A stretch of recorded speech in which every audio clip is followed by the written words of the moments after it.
আজকের মার্কেট মোটামুটি সাইডওয়ে আছে 24,786। আমার স্টকগুলোর situation, Motilal Oswal mid cap 100 ETF, it's little bit negative. Nippon গোল্ডের দাম আজকে অনেকটাই কমেছে, এটা একটা ভালো দিক, -1.22%। আচ্ছা, Nippon Nifty 50 ETF, Nippon oil India, যেটা আমার মেন ফোকাস, এটা একটা র্যালির মধ্যে আছে।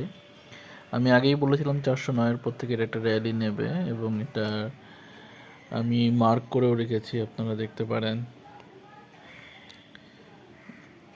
একটু লোডিং হতে টাইম লাগছে, বাট আই হোপ এটা লোডিং হলে আপনাদের বুঝতে সুবিধা হবে। দেখুন, আমি এখানে উইকলি করা আছে, 409-এর উপরে আমার কল দেওয়া ছিল। এটা আই হোপ 766-তে এটা একবার যাবে, ডেফিনেটলি এটা 766-তে যাবে। এটা আপনারা নিলে ভালো করবেন।